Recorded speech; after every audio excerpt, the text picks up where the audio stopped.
घर में कुछ व्यक्ति ऐसे होते हैं जो बहुत ही कम बोलते हैं और कुछ व्यक्ति ऐसे भी होते हैं जो बस बिना सोचे साचे बोलते ही रहते हैं।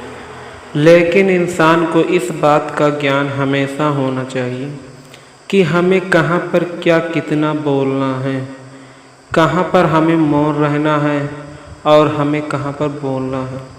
श्री कृष्ण हमें कहते हैं कि आप इन 5 परिस्थितियों में चुप रह जाते हो तो आप अपने आने वाले जीवन में संकटों से बच सकते हो। तो वो कौन सी वो 5 परिस्थितियाँ हैं, जानते हैं। पहली परिस्थिति, जब कोई आपकी भावनाओं को शब्दों से ना समझ सके। जब तुम्हें लगता है कि कोई व्यक्ति तुम्हारी भावनाओं को तुम्हारे शब्दों से नहीं समझ पा रहा है, तो ऐसी परिस्थितियों में इंसान को चुप रहना ही बेहतर है।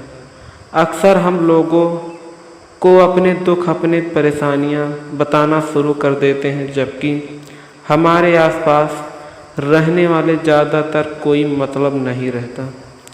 हर इंसान को केवल खुद से ही मतलब रहता है। 1 या 2 बार आपकी तकलीफ़ों को सुनेगा, लेकिन उसके बाद वो आपसे दूर भागना शुरू कर देगा, क्योंकि कोई भी व्यक्ति दुखी और ऐसे इंसान के साथ रहना पसंद नहीं करता।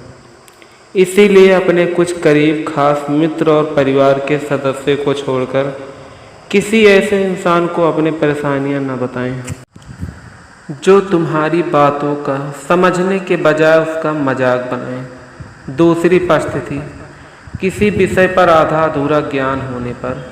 जब तुम्हें ये ना पता हो कि किसी विशेष पर क्या बोलना है, किसी विशेष घटना के बारे में तुम्हें आधा अधूरा ही ज्ञान हो, तो इसी मौके पर हमें चुप रहना चाहिए, क्योंकि अक्सर व्यक्ति अपने आधे अधूरे ज्ञान के कारण हंसी का पात्र बनते हैं।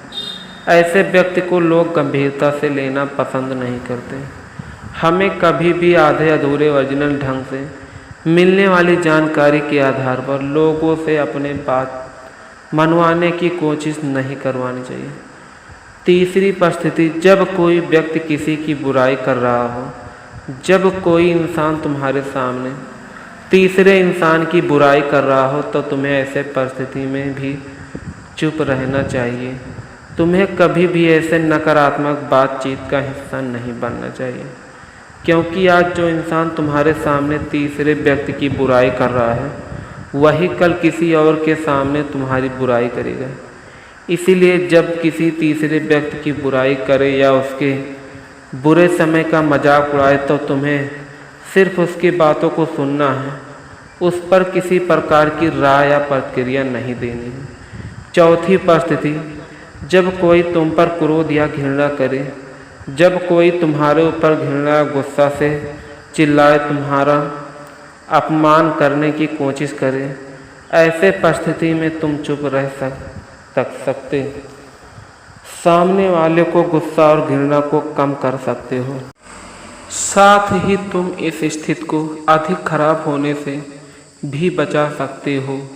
गुस्सा कम होने पर जब व्यक्ति अपने गलती का एहसास होगा, तो अधिक चुप रहने के कारण हो सकता है कि आपसे माफ़ी मांगने का प्रयास करेगा। हर परिस्थिति में भी चुप रहना नहीं चाहिए। यदि कोई व्यक्ति गलत कर रहा है, तो हमें चुप नहीं रहना चाहिए, क्योंकि कुछ लोग ऐसे होते हैं जिन्हें चुप रहना हमारी कमजोरी प्रतीत होती है। गुस्से के दौरान चुप रहने का यह तरीका हमारे सगे संबंधी, हमारे परिवार में मित्रों के लिए यह सही नहीं। हर इंसान के लिए हर जगह चुप रहने का गलत फ़ायदा उठा सकते हैं। पांचवी परिस्थिति, जब कोई अपना दुख या परेशानी आपको बताए। जब कोई इंसान आपसे अपने जीवन की कोई दुख भरी घटना या परेशानी साझा करे, तो ऐसे परिस्थिति में हमें चुप रहकर सिर्फ बातों को सुनना चाहिए। कुछ लोग ऐसे होते हैं जिन्हें अपनी समस्या सुलझाने पर वो तुरंत समाधान देने लगते हैं। जबकि कोई इंसान अपने समाधान बताता है, तो कोई चाहता है हम उसकी पूरी बात शान से सुने, क्योंकि जब हम किसी की पूरी बात सुन लेते हैं तो उस इंसान को